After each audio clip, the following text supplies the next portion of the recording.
Bienvenue à tous. Dans mon dernier ouvrage, ou mon avant-dernier ouvrage, Promis au Seigneur, donc accessible sur Amazon, puisque j'auto-édite sur le label Foi Vivante Édition. En fait, donc cet ouvrage, j'aborde la question des ministères tels qu'ils sont exercés ou devraient scripturairement être exercés dans les églises. Et c'est aussi la question des ministères, c'est posé à moi en tant que fidèle, bien souvent, et tout récemment encore, qui fait quoi dans l'église locale et au-dessus de l'église locale et pourquoi. Et elle s'est posée aussi à moi, bien sûr, à l'époque où j'étais moi-même pasteur et à l'époque où j'ai décidé de cesser d'être pasteur. Donc avant toute chose, je précise que cette capsule donc, que je réalise, parce que je ressens le besoin d'aborder cette question, et que cette question m'a été posée plusieurs fois, donc dans cette capsule, comme dans toutes celles de la chaîne Foi Vivante Vidéo, eh bien, cette capsule est réalisée dans le cadre théologique protestant évangélique traditionnel, c'est-à-dire protestant, évangélique, c'est-à-dire pas libéral, et évangélique traditionnel, c'est-à-dire ce n'est pas non plus le cadre des divers courants du néo ou des néo-évangélismes. Alors, la réflexion sur les ministères est menée ici donc sur le principe de la suffisance biblique. Que dit l'Écriture à propos des ministères tels qu'ils doivent s'exercer dans l'Église et dans les églises locales et à l'échelle supralocale? Les églises réformées et évangéliques n'appuient donc pas leur système d'autorité sur une succession apostolique qui remonterait à Jésus ou aux apôtres, comme c'est le cas des églises catholiques et orthodoxes, mais également dans le protestantisme, la succession apostolique est également abordée, enfin elle est crue, je dirais, dans l'anglicanisme et dans certaines formes de luthéranisme, le luthéranisme scandinave. Et donc les églises réformées et les églises évangéliques euh, organisent leurs églises, elles s'organisent dans le temps présent. C'est dans le temps présent, dans la situation présente, qu'il convient d'établir les structures ecclésiales. Dans la tradition protestante, les églises locales, appelées parfois une fois paroisses ou assemblées, jouissent donc d'une autonomie plus ou moins grande, mais elles sont reliées par des structures nationales. Alors la communion anglicane, l'Église méthodiste unie et certaines dénominations pentecôtistes récentes ont des structures hiérarchiques à l'échelle mondiale, mais les autres dénominations protestantes n'ont pas de structure hiérarchique au-dessus de la structure nationale. Les alliances réformées, luthériennes, baptistes, etc. Ne sont en effet que des réseaux de solidarité, pas d'autorité. L'autorité s'exerce localement et nationalement. C'est pas au-delà de la nation, pas au-dessus. Donc ajoutons que l'une des différences fondamentales entre les églises évangéliques traditionnelles et les églises catholiques, orthodoxes, anglicanes, réformées et luthériennes, c'est que la théologie évangélique s'oppose pour des raisons morales et théologiques à toute intervention des États dans l'exercice de l'autorité dans l'Église. Donc c'est pas le cas par exemple de l'Église d'Angleterre qui était une Église d'État. Dans les Églises d'État en général, même les Églises réformées et luthériennes d'Alsace et de Lorraine, en France également, l'Église catholique jouit d'une alliance avec l'État et notamment du paiement de ses prêtres en Guyane.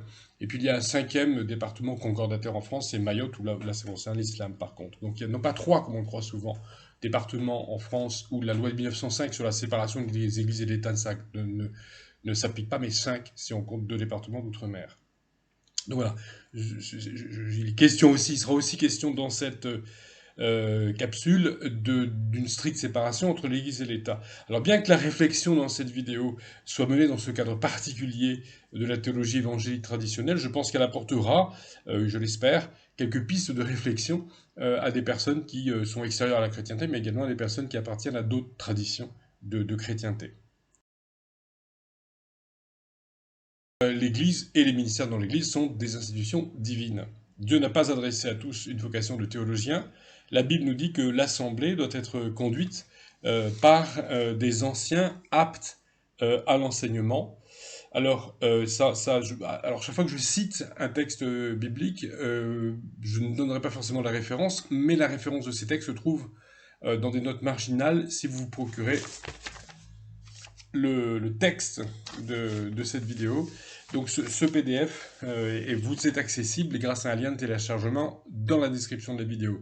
Et il y a donc un bon nombre de notes marginales qui vous apporteront des compléments d'information. Donc il y a pas moins de... il y a 31 notes marginales, donc vous aurez les références, notamment les références bibliques. Mais alors, pour pas alourdir cette vidéo qui s'annonce déjà assez longue, je ne donnerai pas systématiquement la référence dans ce que je vais vous dire.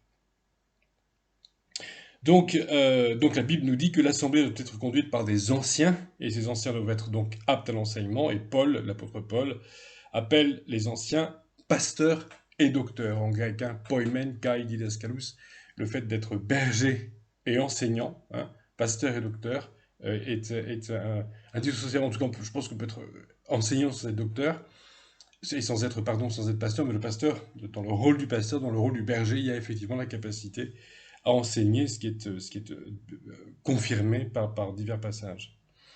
Donc Dieu donne à l'Assemblée des ministres qui ont pour fonction de la conduire et de la protéger par l'enseignement notamment. Et les chrétiens doivent étudier la Bible dans le cadre de l'Assemblée locale, sous la houlette des ministres dont les compétences ont été éprouvées. Et l'enseignement biblique relatif à l'organisation de l'Assemblée et relatif également l'enseignement relatif au ministère tord un peu plus le coup à une fausse doctrine très répandue dans le protestantisme libéral, mais également dans les néo-évangélismes.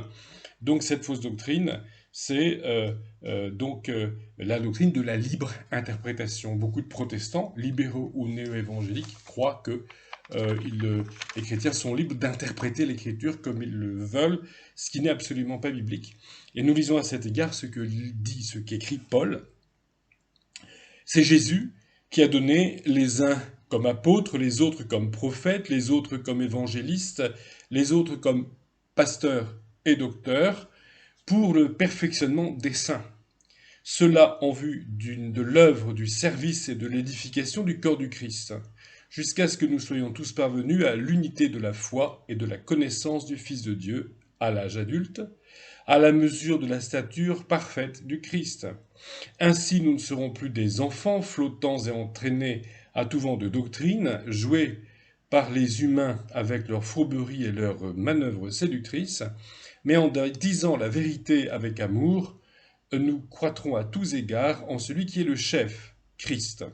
De lui, le corps tout entier, bien ordonné et cohérent, grâce à toutes les jointures qui le soutiennent fortement, tire son accroissement dans la mesure qui convient à chaque partie et s'édifie lui-même dans l'amour. Donc voilà pourquoi le Christ a établi des ministères sur l'Église. Alors ce texte donc explique que ce que sont les ministères de l'Assemblée des apôtres sont cités en premier lieu, étant le fondement par la transmission de l'enseignement de Jésus. Bien que les apôtres soient morts, nous sommes toujours au bénéfice de leur ministère. Il y a eu des apôtres nommés après la période du ministère terrestre de Jésus, mais nous savons que pour être apôtre, il fallait avoir rencontré Jésus en personne, puisque même lorsque Matthias a été élu en remplacement de Judas, c'était une condition. Il fallait que celui qui remplace Judas ait vu Jésus, pour être et été témoin de l'enseignement de Jésus, pour être apôtre en remplacement de Judas. Et de même, Paul a reçu sa vocation après la mort et la résurrection de Jésus, mais il a reçu sa vocation directement de Jésus, donc dans l'épisode de sa conversion sur le chemin de Damas, dans le livre des Actes. Donc dans ce texte que nous venons de lire en Éphésiens 4, donc de ce texte de Paul, viennent après les apôtres les prophètes, et nous savons qu'au premier temps de la Nouvelle Alliance, alors que le Nouveau Testament n'était pas encore rédigé, il y avait des prophètes pour conduire le peuple de Dieu, et ainsi les 4 filles du diacre Philippe prophétisaient. Et de nombreuses instructions sont données à propos du don de prophétie dans la première épître aux Corinthiens. Et je crois que même aujourd'hui, alors que le Nouveau Testament est rédigé et que nous disposons de la totalité des Écritures, Dieu peut, si bon lui semble, susciter des paroles prophétiques de façon ponctuelle. Et ces paroles prophétiques doivent être prises comme des admonestations, je dirais, reçues par des bénéficiaires privée, comme c'était le cas dans l'Ancien Testament, en tant qu'exhortation personnelle à persévérer dans la foi ou à revenir à Dieu. Et les prophéties contemporaines, si prophéties il y a, n'énoncent en aucun cas des vérités nouvelles adressées par Dieu à tous, et des vérités nouvelles auxquelles ils tous seraient contraints de se soumettre. Il n'y a pas de révélation prophétique, il n'y a que des éclairages sur l'écriture ou des éclairages sur des situations ponctuelles. Donc je crois que si on se trouve dans une église où on vous dit qu'il y a des révélations, il faut fuir à toutes jambes. Donc on n'est pas de tout dans une église fondée sur l'écriture. Fondée en tout cas sur la suffisance de l'écriture, puisqu'il y a d'autres révélations que l'écriture, et ça, c'est extrêmement glissant comme terrain. Donc chacun est libre de recevoir une parole prophétique à sa guise, et nul ne doit bâtir une doctrine sur une pseudo-révélation ou sur une prophétie. Nul ne doit asservir autrui, ni s'asservir soi-même, sous prétexte d'avoir reçu je ne sais quelle révélation. Et il est inopportun de reconnaître de nos jours un ministère spécifique de prophète ou de prophétesse à qui que ce soit dans l'Église, parce que ce serait la porte ouverte à la manipulation sectaire et à l'invention de nouvelles doctrines plus farfelues les unes que les autres, et les néo-évangélismes, les néo-chrétientés ne se privent pas effectivement de ce genre de dérive, et d'ailleurs la chrétienté historique non plus ne se prive pas de sources extérieures à l'écriture qui mènent à toutes les dérives possibles et imaginables. Malheureusement, ces dérives dues à des sources non bibliques de la foi sont vieilles comme la chrétienté. Le phénomène sectaire est vieux comme la chrétienté. Et en revanche, nous sommes au bénéfice du ministère des prophètes de l'Ancien Testament, ainsi que du ministère prophétique des hommes à qui Dieu a confié la révélation du Nouveau Testament, et comme les apôtres, ils exercent sur nous un ministère posthume, puisque ce ministère, il exerce au-delà de leur temps terrestre. Ensuite, ce texte d'Éphésiens 4 nous parle des évangélistes, et les évangélistes ont pour ministère spécifique l'évangélisation, comme le mot l'indique. Et ceci ne supprime bien sûr pas l'obligation faite à chaque chrétien de témoigner de sa foi, d'évangéliser, de faire œuvre d'évangéliste. Mais les évangélistes, en titre, ont l'évangélisation pour ministère spécifique. Ce sont des spécialistes, en quelque sorte. Et vient ensuite, dans la liste que Paul fait des ministères, le ministère de pasteur. Alors Paul associe à celui de docteur, j'ai déjà insisté là-dessus. Le berger est forcément un enseignant, sinon il est plus berger, il ne conduit plus personne nulle part s'il n'enseigne pas la parole de Dieu. Donc ce texte d'Éphésiens 4 est le seul qui utilise le mot pasteur pour parler du ministre ou des ministres qui conduisent l'assemblée locale. Tous les autres textes du Nouveau Testament utilisent les mots ancien ou évêque. Évêque, me semble-t-il, dans une traduction qui pourrait être vue. Il est donc inapproprié d'établir une distinction entre le pasteur, l'ancien et l'évêque. C'est le même ministère. Les trois images sont complémentaires. Le pasteur ou berger est celui qui conduit le troupeau et qui le protège, fût-ce au péril de sa propre vie, et avec la vigueur nécessaire lorsqu'un danger se présente. L'ancien, du grec presbytéros, terme qui désigne un homme âgé, littéralement un ancien donc, est une personne expérimentée. Le mot évêque signifie mot à mot surveillant, épiscopos, surveiller, surveillant, celui qui regarde de par-dessus ou qui regarde autour plutôt.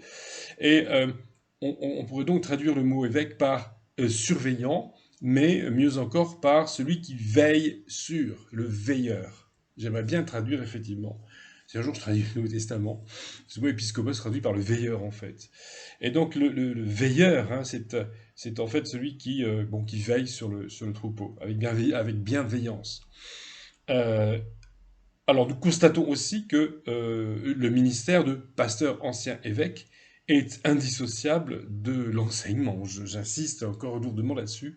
Voilà. Même si on parle d'ancien ou de surveillant, forcément on surveille la doctrine, et l'ancien, le personnage expérimenté, enseigne la parole de Dieu. C'est par les apôtres qu'ont été institués les diacres, du grec diakonos, surveiller, qui veut dire serviteur, et les diacres dont le rôle est d'assurer le fonctionnement pratique et matériel de l'assemblée locale. Et les diacres doivent aussi être des modèles de spiritualité et de piété, comme l'indique le texte d'Acte 6, le texte de l'institution des diacres. Alors finalement, il n'est pas si compliqué de comprendre le système des ministères qui doit prévaloir dans l'Assemblée chrétienne locale. Les principaux ministères sont les pasteurs, anciens évêques, trois termes qui désignent le même ministère, secondé par des diacres dans les affaires matérielles et par les évangélistes pour ce qui est de l'évangélisation. Point barre. Tout un jargon vient jeter le trouble sur cette admirable simplicité. Euh, on parle par exemple de serviteurs de Dieu, pour parler des pasteurs anciens évêques, pour désigner ces personnes comme si les autres chrétiens n'étaient pas au service de Dieu. Pour désigner un ministre salarié par son assemblée ou par la dénomination, on parle de serviteurs à plein temps. On les distingue donc des personnes qui exercent leur ministère à titre bénévole et euh, on crée finalement une curieuse et regrettable distinction entre ceux qui ont été professionnalisés ou ceux qui touchent une indemnité ou un salaire et ceux qui travaillent à côté. Donc une distinction et même une hiérarchie finalement s'établit entre les ministres sur une base financière. Et de plus, on en viendrait à prendre pour pasteurs des personnes salariées à plein temps dans une œuvre chrétienne, comme les libraires, les cadres associatifs, etc. Donc on peut être salarié, exercer un service à plein temps dans une assemblée locale ou dans une dénomination ou à l'échelle d'une dénomination sans du tout relever de la fonction divinement instituée d'ancien.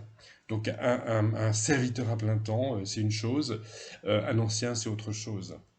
Un autre terme est particulièrement inadéquat, me semble-t-il, pour parler des ministres du culte, des anciens, c'est le mot de responsable. On parle des responsables de l'Assemblée. Alors les anciens sont qualifiés de responsables bien souvent, mais les diacres et les personnes qui ont des responsabilités en dehors des ministères institués sont aussi des responsables. Ce terme fourre-tout, mais donc dans la même catégorie tous les ministres institués, donc anciens et diacres, mais aussi les moniteurs de l'école du dimanche, les cadres du groupe de jeunes, les membres du conseil d'administration de l'Assemblée cultuelle, de l'Assemblée culturelle, bon, pour la France. Donc on nie finalement, c'est une façon de nier l'importance et la réalité, le caractère divinement institué des ministères, donc d'anciens et de diacres notamment. En Éphésiens 4, toujours dans le même texte, Paul explique très clairement que l'assemblée locale est organisée en fonction des ministères en vue de la sanctification, de l'enseignement et de la vie spirituelle des fidèles. L'assemblée, donc, est un moyen de grâce, un cadeau que Dieu nous fait pour notre bien, une institution par laquelle Dieu nous fait une grâce. Or, un cadeau de Dieu, ça ne se néglige pas, et il est hors de question, dans la pensée biblique, qu'un chrétien se coupe de l'assemblée et qu'il se coupe des ministères, qu'il vive sa vie seul, dans son coin, sans se mettre au bénéfice et au service de l'Église, et sans se mettre au bénéfice des ministères. Et dans le même ordre d'idées, il serait inconcevable que des ministres privent un fidèle de leur accompagnement et de leurs soins pastoraux sous prétexte d'incompatibilité d'humeur, ou parce que le bougre serait doté d'un caractère un peu fort à leur goût, ou parce que l'accompagnement d'une personne ayant souffrant ou ayant souffert leur semble insurmontable, ou encore parce que surviendrait dans leur assemblée une personne dont les compétences théologiques leur feraient de l'ombre. Donc les ministères sont donc un moyen de grâce qui doit être accessible à tous.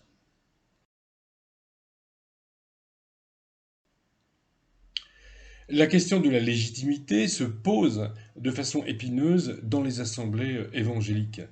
Qui donc, et pas d'ailleurs que dans les assemblées évangéliques, je parle pour ma paroisse si je puis dire, mais ailleurs ça se pose aussi. Donc qui donc peut être ancien? Pourquoi est-ce qu'on nommerait telle personne ancien et pas une autre? D'où son autorité lui vient-elle? Et de quel droit cette personne exercerait-elle ce ministère d'ancien? D'où lui vient son droit de prêcher? Qui a reconnu que cette personne était capable de prêcher? Qui a reconnu que cette personne peut prêcher en tant qu'ancien, que cet homme ou cette femme peut prêcher en tant qu'évangéliste, que cette personne peut être diacre? Comment les anciens les diacres et les évangélistes, étaient-ils désignés dans les assemblées chrétiennes des temps apostoliques? Et en ce qui concerne alors c'est vrai que pour les diacres et pour les évangélistes, c'est plutôt un état de fait finalement. Ça relève déjà des anciens. Mais les anciens eux-mêmes, comment les nommer? C'est vrai que là, ça peut poser effectivement une question un peu épineuse et avec des questions des fois pratiques et spirituelles importantes dans de nombreuses églises. Alors nous lisons ce que Paul écrit à Tite. Je t'ai laissé, dit Paul à Tite, donc Paul a laissé Tite, je t'ai laissé en Crète, donc Paul géographiquement a établi Tite en Crète, pour que tu mettes en ordre ce qui est à régler, et que selon mes instructions, tu établisses des anciens dans chaque ville, s'il s'y trouve quelqu'un irréprochable, capable d'exhorter, selon la saine doctrine. Alors voilà, ça c'est vraiment important. C'est Paul qui demande à Tite d'établir des anciens dans chaque assemblée locale. À l'évidence, l'autorité dans l'assemblée locale est bibliquement définie comme collégiale. C'est déjà une première chose. Des anciens dans chaque ville. Or, dans le protestantisme contemporain, y compris dans la majeure partie du mouvement évangélique, même dans le mouvement évangélique traditionnel, je dirais, celui qui n'a pas dérivé vers les néo-évangélismes, les néo-charismatismes, etc., donc même dans l'évangélisme traditionnel, on remarque que l'exercice des ministères dans l'assemblée locale est bien souvent hérité directement de la tradition catholique. En effet, dans le catholicisme, la paroisse est dirigée par un prêtre qui a le statut de curé, du latin curatus, c'est celui qui est chargé des âmes et de l'administration de la paroisse, et il est assisté d'autres prêtres qui sont appelés les vicaires, du latin vicarius, qui veut dire le remplaçant, en des prêtres en fait subalternes, des lieutenants, si on peut dire. Si on prend aussi le sens étymologique du verbe lieutenant, celui qui tient lieu de curé en l'absence du curé. Alors, la réforme luthérienne et calviniste a au XVIe siècle conservé la figure tutélaire du pasteur unique, lui aussi chef de paroisse professionnel, et il est même fonctionnaire dans les États protestants. Et donc, par la suite, les réveils évangéliques du XVIIIe et du XIXe siècle, le méthodisme en Grande-Bretagne, le librisme en France, le développement des églises baptistes, etc., eh bien, ces réveils évangéliques, même s'ils ont séparé les assemblées de l'État et qu'ils ont défonctionnalisé les pasteurs, eh bien, ne sont généralement pas revenus sur la notion du monopastorat professionnel. Alors il faut aussi noter autre chose au XXe siècle, c'est que les rares mouvements qui avaient historiquement une conception collégiale et non professionnelle du ministère des Anciens, je pense aux anabaptistes ménonites, aux assemblées de frères larges, eh bien ces mouvements ont fini au XXe siècle par inventer le serviteur à plein temps, assisté par des frères bénévoles. On revient au curé et à ses vicaires. Donc il existe fort heureusement bon nombre d'églises évangéliques encore aujourd'hui où le ministère pastoral est exercé selon une véritable collégialité par des anciens nommés pour leur piété et pour leur éthique irréprochable, et pour leurs compétences théologiques et leur esprit de service, et pour leur capacité à œuvrer en équipe, Dieu merci, et bien tout cela, ça existe encore.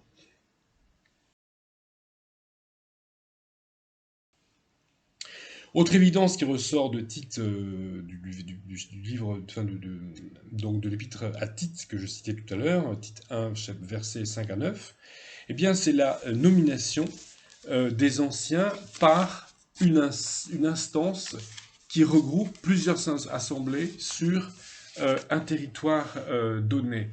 Paul charge Tite de nommer des anciens dans chaque ville de Crète. Donc le territoire ici, le territoire sur lequel s'exerce l'autorité de Tite, bien c'est une île, un pays, une culture, hein, la culture crétoise, c'est historique.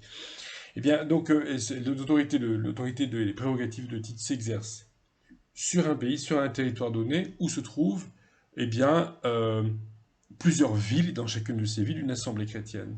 Et les anciens ainsi nommés tirent leur légitimité de Tite, lui-même ancien, exerçant une autorité territoriale, supralocale, confiée par l'autorité apostolique. Or, de nos jours, il n'y a plus d'apôtres pour nommer des anciens territoriaux, afin que ceux-ci nomme des anciens dans les assemblées locales. Alors, est-ce que ce sont les fidèles qui doivent décider qui doit les enseigner? Est-ce que finalement, parce qu'il n'y a plus d'apôtres, est-ce que pour autant l'autorité supralocale doit cesser d'exister? Est-ce que pour autant l'Église locale doit être complètement indépendante? Et est-ce que les fidèles d'une Église locale doivent eux-mêmes nommer leurs anciens? Alors donc, si on demandait aux anciens, si on demandait pardon aux fidèles localement de nommer eux-mêmes leurs anciens, c'est comme si on demandait à des collégiens de donner le CAPES, c'est-à-dire le diplôme de prof, aux profs de leur choix. Collégiens et fidèles ont à cet égard sont à cet égard dans des situations analogues. S'ils ont besoin d'enseignants, c'est qu'ils ont besoin d'être enseignés. Moi, je suis prof d'anglais, par exemple, c'est pas à mes élèves de décider si je suis compétent pour enseigner l'anglais. C'est à l'inspection académique, ministère de l'Éducation nationale, université, CAPES, machin. C'est pas les élèves qui décident de mes compétences. Donc parce que justement, si mes élèves ont besoin d'enseignants, c'est qu'ils ont besoin d'être enseignés, et donc qu'ils n'ont pas les compétences nécessaires pour déterminer les capacités des candidats à la fonction d'enseignant. Et on peut dire la même chose des fidèles d'une assemblée. Mais alors donc, qui aujourd'hui doit exercer l'autorité territoriale?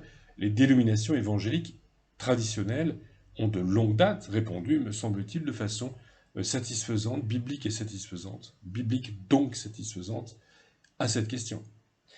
En effet, dans la grande majorité, les églises protestantes reconnaissent une autorité locale au pasteur, qu'il y en ait un assisté de vicaire ou qui est vraiment un régime collégial. Quoi qu'il en soit, dans toutes les dénominations, il y a une autorité locale, mais au-dessus de l'autorité locale, il y a l'autorité territoriale, qu'on appelle parfois un synode, autorité à laquelle ils doivent rendre des comptes.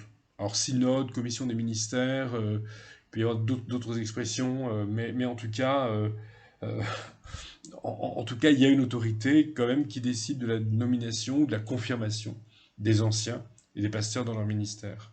Et si les paroissiens peuvent proposer un candidat à la fonction pastorale, la fonction d'ancien, ou s'ils peuvent s'opposer à une nomination, eh bien la décision finale demeure supralocale. Le pasteur est généralement assisté d'anciens, de diacres et de conseillers élus par l'Assemblée et donc souvent c'est le pasteur qui propose la nomination et les gens votent. Alors, bon, encore une fois, j'insiste sur le fait que la distinction entre pasteur et ancien n'est pas biblique. Je cherche en vain dans la Bible l'existence du conseil presbytéraux, mais là je décris la situation telle qu'elle est, pas forcément telle qu'elle devrait être. Donc disais-je, le pasteur est généralement assisté d'anciens, de diacres ou de conseillers élus par l'Assemblée sur sa proposition, donc la boucle est bouclée, mais ce partage de l'autorité entre les ministres locaux d'une part et d'autre part la commission synodale, la commission des ministères, c'est appelé le régime presbytéro-synodal, très fréquent dans le protestantisme. Donc la tradition anabaptiste et baptiste donne plus d'autorité et fidèle dans la nomination des pasteurs et des anciens, mais tout de même, les ministres locaux doivent être confirmés à l'échelle territoriale par une instance composée de délégués élus par les pasteurs locaux dans un territoire donné pour un temps limité. Donc même dans les églises baptistes, par exemple, ou anabaptistes, on dit volontiers que on pratique l'indépendance de l'église locale. De toute façon, il y a une commission des ministères, il y a des commissions de pasteurs élus par leurs collègues et qui ont quand même un droit de regard sur la nomination et la confirmation des pasteurs, et c'est heureux. Et le fait de laisser les assemblées locales décider seules de la nomination de leurs ministres existe quand même dans un certain nombre de milieux, et c'est vieux comme la chrétienté au sein de laquelle il y a toujours eu des tendances indépendantistes. Et ce phénomène s'est largement accru dans les néo-évangélismes au cours du XXe siècle. Et en effet, les assemblées indépendantes, ou faisant partie d'unions de solidarité qui laissent aux assemblées une autonomie considérable, eh bien, ces assemblées-là, ces situations-là sont de plus en plus nombreuses.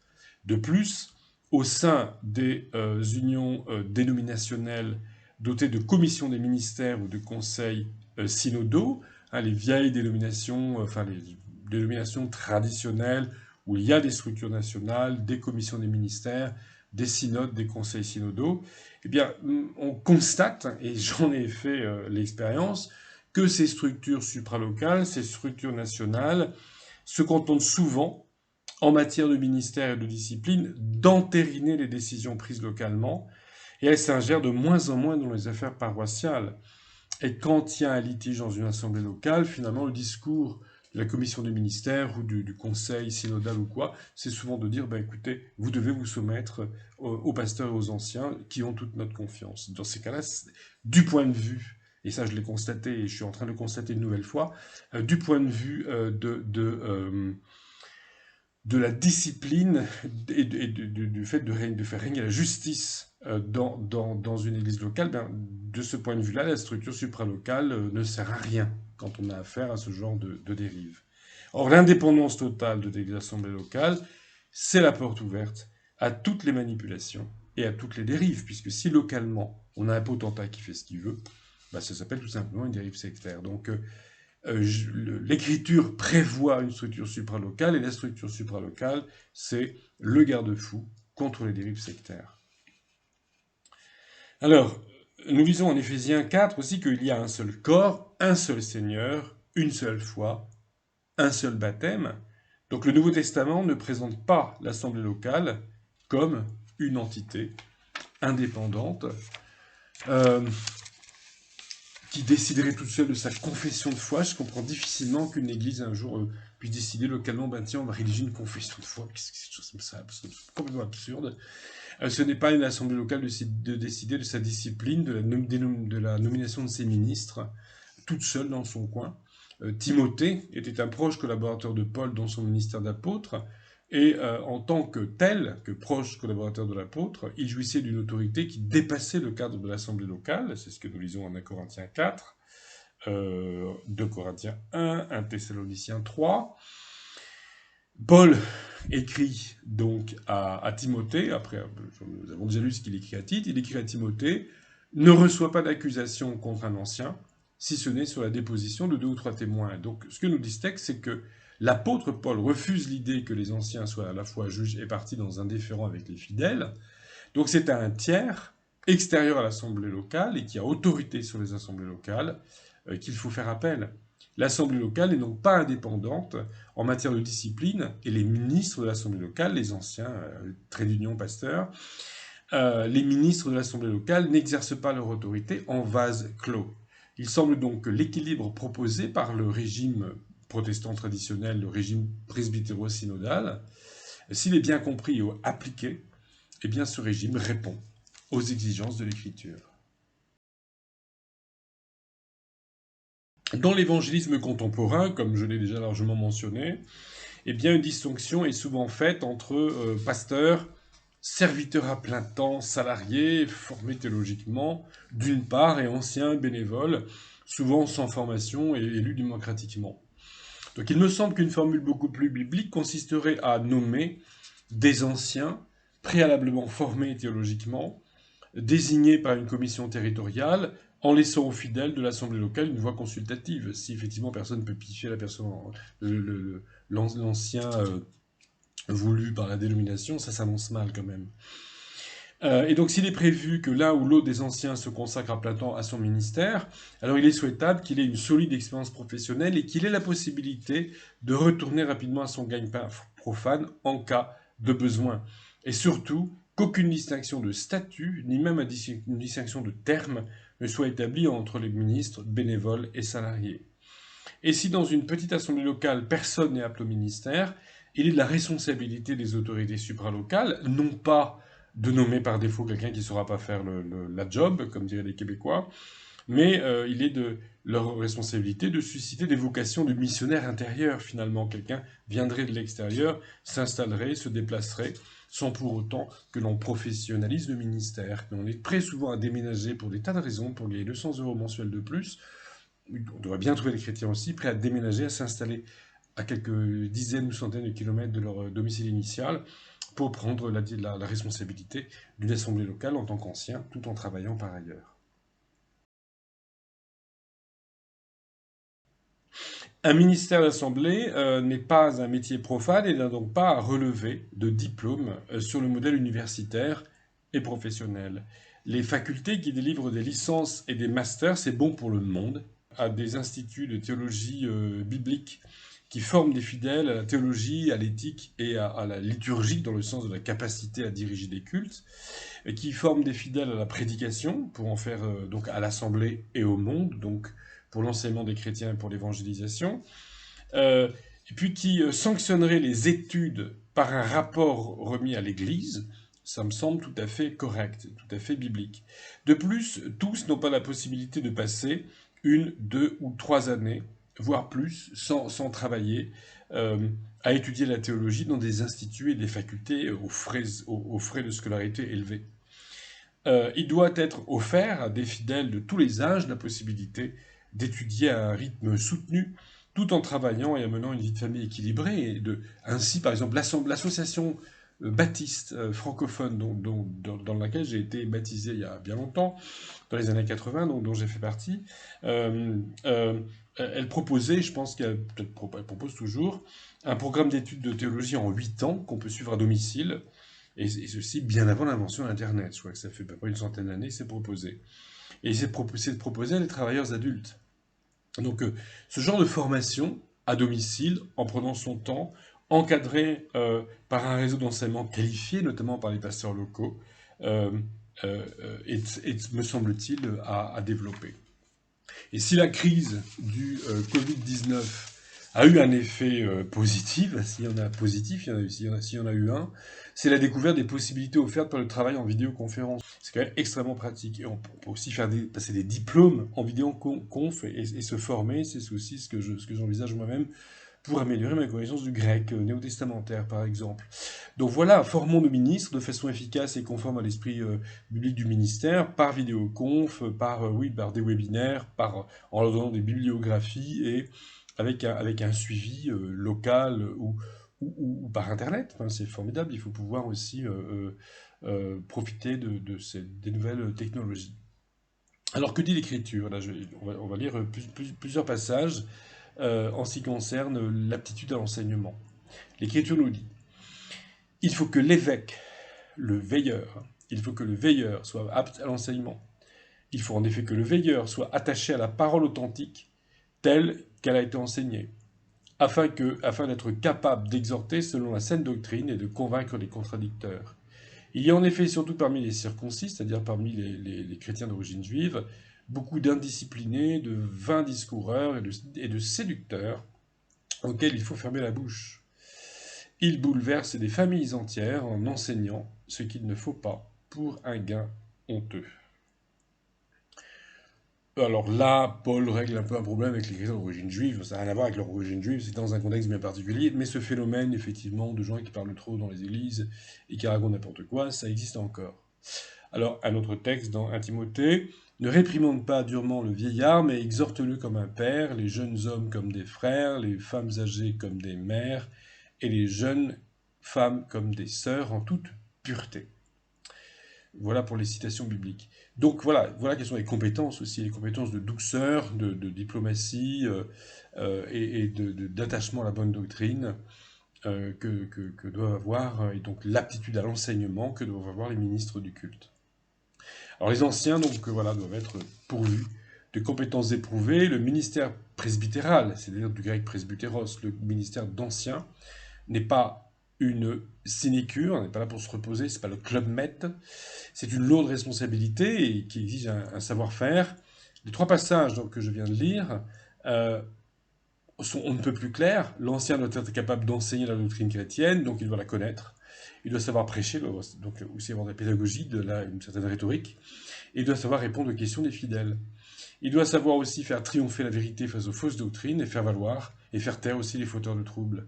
Il doit être capable d'exhorter, d'accompagner ses frères et sœurs dans leur apprentissage de la doctrine chrétienne, dans la sanctification et dans leur cheminement spirituel, en tenant compte de la personnalité de chacun avec amour et simplicité de cœur, avec humilité. Donc l'ancien ne doit pas être terrorisé dès que se présente un fidèle doté d'un caractère un peu fort ou de compréhension théologique éprouvée. Il ne doit pas se sentir je dirais en concurrence avec quelqu'un qui sait déjà des choses. Ça peut arriver aussi de rencontrer des gens qui savent déjà des choses et c'est pas facile pour tout le monde. Donc on remarque aussi que tous les passages relatifs aux compétences et aux qualités de l'évêque, du veilleur, désignent le veilleur au singulier. Ça veut dire clairement, non pas qu'il y en a un seul par assemblée, puisque nous avons déjà vu que ce n'était pas le cas, mais chacun individuellement, en tout cas, est interpellé de la même manière, de façon individuelle, par les critères apostoliques. Parce que chaque ministre individuellement doit avoir toutes les compétences et les qualités requises. Il ne suffit pas de trouver chaque élément constitutif du ministère dans l'équipe globalement. Maurice serait capable de prêcher, Jean-Pierre serait capable de pourfendre l'hérésie, Gaston d'exhorter au cas par cas et Janine d'évangéliser. Une telle conception d'un ministère éclaté ne serait pas biblique. C'est comme si pour les qualités éthiques dont nous parlerons un peu plus bas, euh, quand il est dit que les anciens doivent être monogames, sobres, hospitaliers, affables et de bonne réputation. Au lieu de dire que chacun des anciens devait présenter toutes ces qualités, eh bien, on dirait que eh bien, en fait, simplement, il faudrait qu'un ancien au moins soit monogame et fidèle à sa femme. Le deuxième serait sobre, alors que les autres pourraient être des goinfres qui se pochetronneraient du matin au soir. Le troisième serait hospitalier, affable et de bonne réputation, alors que ses collègues seraient de mauvais coucheurs, détestés dans leur quartier. Ça, personne ne l'accepterait. Donc, de la même manière, c'est chacun des anciens, chaque ancien doit être apte à l'enseignement, etc. Le Nouveau Testament nous dit sans détour que les anciens et les diacres doivent avoir un comportement irréprochable. Et là, nous lisons un texte relativement long dans la première à Timothée. Cette parole est certaine. Si quelqu'un aspire à la charge de veilleur, dans la charge d'évêque, il désire une belle activité. Il faut donc que l'évêque soit irréprochable, mari d'une seule femme, sobre, sensé, sociable, hospitalier. Qu'il ne soit ni adonné au vin, ni violent, mais conciliant, pacifique, désintéressé. Qu'il dirige bien sa propre maison et qu'il tienne ses enfants dans la soumission, dans une parfaite dignité. Car si quelqu'un ne sait pas diriger sa propre maison, comment prendra-t-il soin de l'Église de Dieu? Qu'il ne soit pas un nouveau converti, de peur qu'enflé d'orgueil, il ne tombe sous le jugement du diable. Il faut aussi qu'il reçoive un bon témoignage de ceux du dehors, afin de ne pas tomber dans le discrédit et dans les pièges du diable. Les diacres, pareillement, doivent être respectables, éloignés de la duplicité, des excès de vin et des gains honteux. Qu'ils conservent le mystère de la foi dans une conscience pure, qu'on les mette d'abord à l'épreuve, et qu'ils exercent ensuite le diaconat s'ils sont sans reproche. Que les femmes de même soient respectables, non médisantes, sobres, fidèles en toutes choses. Les diacres doivent être mariés d'une seule femme et bien diriger leurs enfants et leur propre maison, car ceux qui ont bien exercé le diaconat s'acquièrent un rang honorable et une grande assurance dans la foi en Christ Jésus. Donc voilà pour la lecture de la parole de Dieu. Alors notons qu'avant toute chose, il est question d'aspirer à la charge d'évêque, de désirer cette belle activité. Il n'est absolument pas question de devenir ancien contre son gré, d'aller au ministère en freinant les quatre fers, ni de céder à je ne sais quelle manipulation pour exercer non plus une belle activité, mais une charge insupportable. Augustin d'Hippone dit Saint Augustin écrit Dieu donne ce qu'il ordonne. Si Dieu veut susciter un ministère, il dotera je dirais le candidat non seulement des qualités intellectuelles, éthiques et spirituelles requises, mais aussi du goût du ministère, de l'envie de prêcher, d'exercer l'accompagnement pastoral auprès de tous sans distinction et d'administrer l'assemblée. La volonté de Dieu se trouve dans sa parole, dans l'amour et dans le bon sens. Euh, L'envie d'agir, le désir, la paix que Dieu nous donne face à une décision à prendre, un projet dans lequel se lancer, sont aussi des signes à prendre en considération pour savoir si on a une vocation ou pas. Si vraiment on n'a pas envie de le faire, si vraiment c'est une souffrance épouvantable, on n'a aucun goût pour le ministère, ben, c'est pas quelqu'un de venir nous dire de l'extérieur, ben, Dieu m'a dit que tu dois faire ceci ou cela, pas plus que pour le mariage par exemple. Donc le ministre de l'Assemblée, ancien ou diacre, doit être irréprochable, pas parfait, irréprochable seulement. Pécheur, mais pas obstiné dans son péché, exemplaire par son degré de sanctification et son souci de progresser encore, de bonne réputation dans la société, de façon à éviter de diffamer le Christ et l'Assemblée par un mauvais témoignage. Le ministre doit être sociable, toujours dans un souci de témoignage et d'exemplarité. Travailleur, bon voisin et bon camarade. La sociabilité demandée indique que les ministres, et plus généralement les chrétiens, ne doivent pas fuir la compagnie des non-chrétiens. Ce ne serait pas être sociable que de rester dans une espèce de communautarisme figé. Il est certes écrit que les mauvaises compagnies corrompent les bonnes mœurs, c'est-à-dire que les chrétiens doivent se protéger des mauvaises influences, sans pour autant devenir des ours asociaux. Un non-chrétien, ce n'est pas la compagnie, enfin la compagnie d'un non-chrétien, ce n'est pas forcément une mauvaise compagnie. Et un non-chrétien ne va pas forcément corrompre vos bonnes mœurs. Donc le ministre doit être modéré en toutes choses, en particulier dans la consommation d'alcool, mais pas seulement, il doit être sensé, donc pas excentrique particulièrement, il ne doit pas être excessif ni imprévisible, il doit être non violent, conciliant, pacifique, prompt au pardon, prompt à trouver les mots justes pour régler les conflits, aimant ses semblables. Ces qualités sont attendues dans les relations sociales, ecclésiales et familiales, et un tyran domestique n'est pas digne d'exercer le ministère. Quelqu'un qui terrorise sa femme et qui frappe ses enfants n'est pas digne d'exercer le ministère. C'est donc avec douceur et tendresse que les anciens et les diacres doivent tenir leur maisonnée, donc et élever leurs enfants. Alors, l'ancien et le diacre doivent être désintéressés également et ils doivent gagner honnêtement leur vie en exerçant leur ministère ni pour l'argent ni pour la gloire, ni pour soigner des blessures de l'ego, mais par amour pour Dieu, pour l'Assemblée et par amour aussi pour les âmes qui ont besoin de l'Évangile. Les ministres doivent être dotés d'un tempérament modeste et empathique, et pas d'une personnalité narcissique. Ils doivent être solidement ancrés dans la foi et s'abstenir de la duplicité, c'est-à-dire s'abstenir de mener une double vie en ne mettant pas en pratique l'évangile qu'ils prétendent servir et l'évangile qu'ils prêchent. Paul nous dit aussi que les anciens doivent être hospitaliers, prompts à ouvrir leurs portes et à tirer une chaise pour les frères et sœurs dans le besoin, ou les frères et sœurs de passage, à développer la communion fraternelle et à se soucier aussi des besoins des gens du dehors, c'est-à-dire des non-chrétiens.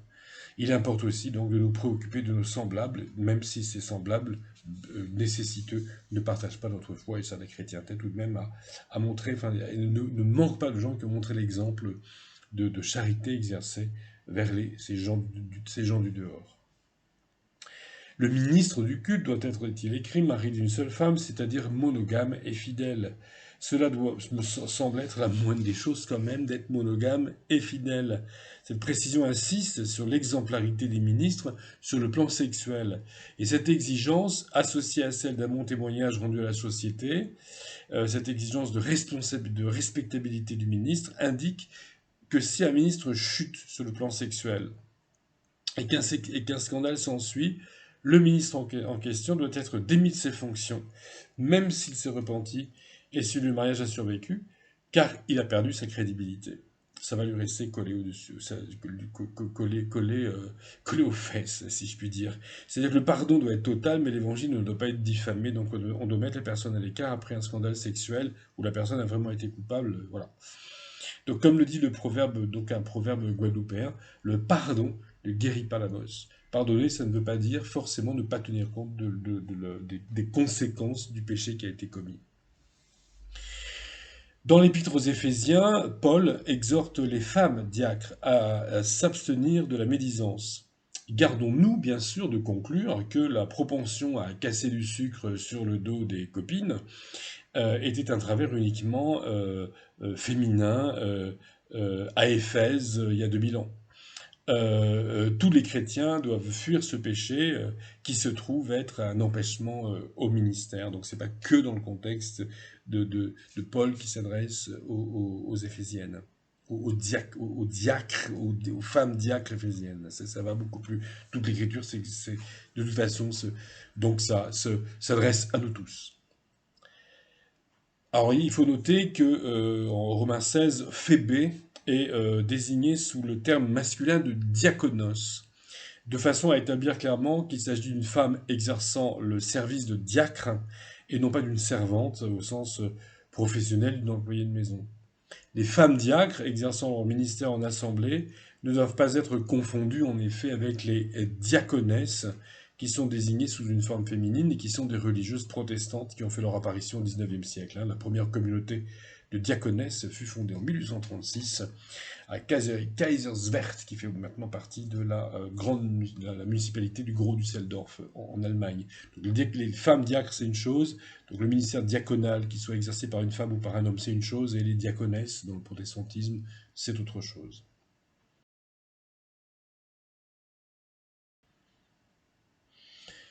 L'Ancien, comme l'indique le terme utilisé le plus souvent dans le Nouveau Testament, hein, évêque moins souvent, pasteur une seule fois.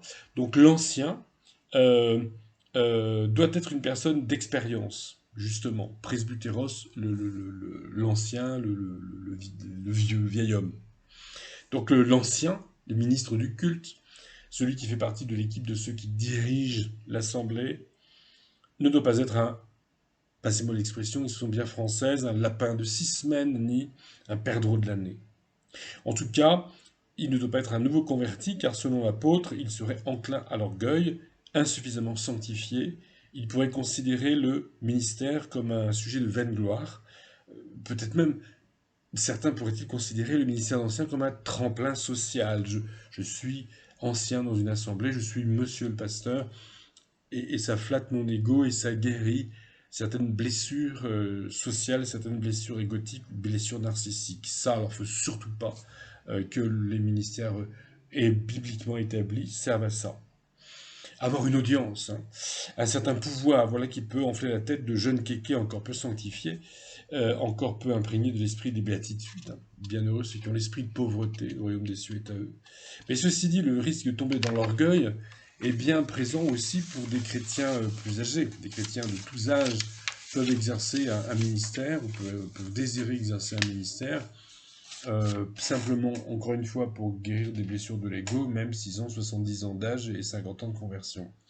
L'ancien doit être un chrétien mûr, humble, animé d'un véritable esprit de service, enclin à se mettre en question, à se remettre en question lorsque c'est nécessaire, faisant sienne la devise de Jean-Baptiste: il faut qu'il croisse et que je diminue, que Jésus croisse en moi et que je diminue. Le nombre des années suivant la conversion et le baptême n'est pas tellement la question finalement. Et elle n'est d'ailleurs pas précisée dans le texte qui nous dit que l'ancien ne doit pas être un nouveau converti. Alors il y a une tendance humaine, toute humaine à la soumission. Les sociologues constatent que l'attitude majoritaire dans notre espèce face à un pouvoir autoritaire est donc justifier les excès, parce que si on justifie, si on s'accommode des excès d'un pouvoir autoritaire, eh bien on continue de vivre aussi tranquillement que possible. C'est quand même difficile d'être un résistant. Pour un grand nombre de nos semblables, le pouvoir, quel qu'il soit, a raison parce que c'est le pouvoir. Et là, je vous renvoie justement au PDF, à la note marginale 27 du PDF, donc accessible dans la description, où justement je donne quelques références, notamment ce qu'a dit du totalitarisme et de la complicité populaire la philosophe Hannah Arendt. Et vous aurez également les références et un lien vers le travail des psychologues John Jost et Orsolia Hunyadi. Donc, vous pouvez donc consulter un exercice, un très très bon article en anglais sur justement ce phénomène de la soumission aux autorités par facilité. C'est effectivement quelque chose qui est extrêmement courant dans l'espèce humaine et qui d'après Hannah Arendt, rend possible toute forme de toutes les dictatures et tous les totalitarismes. Voilà. Donc, la facilité, c'est de se soumettre. Et il est très intéressant pour nous chrétiens de constater que il ne doit pas en être ainsi dans l'Église, mais surtout que de nombreux textes du Nouveau Testament, et notamment des paroles de Jésus, hein, Jésus qui nous dit il ne doit pas en être, enfin, en parlant justement du totalitarisme, Jésus dit Il ne doit pas en être ainsi parmi vous. Mais il y a également un texte, là, assez intéressant. Juste une phrase que je vous cite, hein, en Hébreux 13, verset 17. Il est écrit un texte qui peut être traduit complètement, traduit de façon biaisée, mais également mal compris, et que si on le comprend correctement, on veut dire l'inverse de ce qu'on peut lui faire dire. Euh, voilà, la traduction à la Colombe, qui présente quand même quelques imperfections, hein, malgré la haute estime en laquelle je la porte, nous lisons donc pour Hébreux 13-17, obéissez à ceux qui vous dirigent et soyez leur soumis, car ils veillent au bien de vos âmes, car ils devront en rendre compte. Alors on peut utiliser ce verset en disant, quoi qu'il en soit, obéissez au pouvoir, obéissez aux anciens, parce que c'est comme ça, et parce que c'est le pouvoir. Et donc là, on rentre dans un système que les sociologues et les psychologues appellent appellent la théorie de la justification systémique. C'est-à-dire, voilà, c'est les anciens, ils ont raison, et c'est trop compliqué, s'ils ont tort, on va être des rebelles, et ça va être compliqué. Mais si on traduit, si on comprend correctement ce verset, il dit exactement l'inverse. Obéissez à ceux qui vous dirigent et soyez leur soumis, car ils veillent au bien de vos âmes dont ils devront rendre compte. Donc il n'est pas question, contrairement à la façon dont ce texte est souvent cité, d'être soumis aux anciens en tant que tels, mais à ceux qui vous dirigent. Alors là, pour le coup, le terme utilisé par la Colombe est correct, mais beaucoup de traductions, c'est-à-dire, et notamment dans la tradition Second, hein, la Colombe fait exception, mais Second 1910, la Nègre 1979, la Nouvelle Bible Second, la Bible notée, également donc dans la tradition plutôt du texte reçu, la Martin, la Osterwald, toutes ces Bibles traduisent par obéissez à vos conducteurs. Alors ça pose un problème, hein, de dire obéissez à vos conducteurs. Donc c'est pas tout à fait correct, même pas correct du tout, parce que ça pourrait faire penser que le mot conducteur, ce serait un terme à côté de ancien pasteur ou évêque qui désigne les ministres établis sur l'Assemblée. Or le texte grec porte, je ne peux pas empêcher de faire une citation grecque, certains qui regardent régulièrement mes vidéos qui me connaissent savent la passion que j'ai pour le grec néo-testamentaire. Le texte grec porte pois hegumenois humon, c'est-à-dire à ceux qui vous conduisent, plus littéralement encore, à ceux vous conduisant. Alors, hegumeno est le participe présent du verbe hegeomai, qui veut dire conduire. Ceux qui vous conduisent est dans le texte original le participe présent euh, d'un verbe d'action. Ce n'est pas un nom commun de désignation, ce n'est pas un titre. Donc dire vos conducteurs, c'est ça, ça pourrait dire, ben tiens, le conducteur, c'est le pasteur, c'est l'ancien, c'est l'évêque, c'est pas le cas. Il s'agit non pas d'un pouvoir désigné en tant que tel, mais des ministres qui vous conduisent réellement, c'est ceux qui vraiment vous conduisent dans la bonne direction. C'est-à-dire ceux qui vous conduisent vers le Seigneur et qui vous accompagnent en veillant sur vos âmes. Donc c'est le vrai sens du mot évêque. Sachant qu'ils rendront des comptes à Dieu, et avant cela, ils rendront aussi des comptes aux autorités supralocales.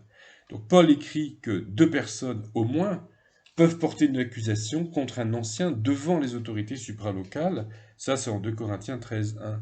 En plus de ça, si on n'est pas d'accord avec un ancien, si on considère qu'il ne nous conduit pas dans la bonne direction, on doit pouvoir effectivement se mettre au moins à 2 pour aller vers une autorité supralocale et porter une accusation. Donc il n'y a absolument aucune toute-puissance de l'ancien dans le Nouveau Testament.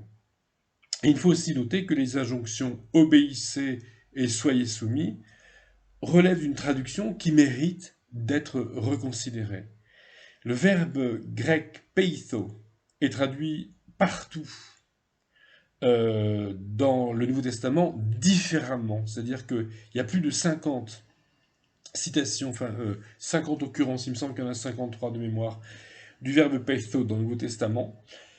Et la seule fois où on les traduit par obéir, c'est dans ce verset de Hébreux 13-17. En fait, peitho signifie persuader, apaiser ou se fier à, selon le contexte.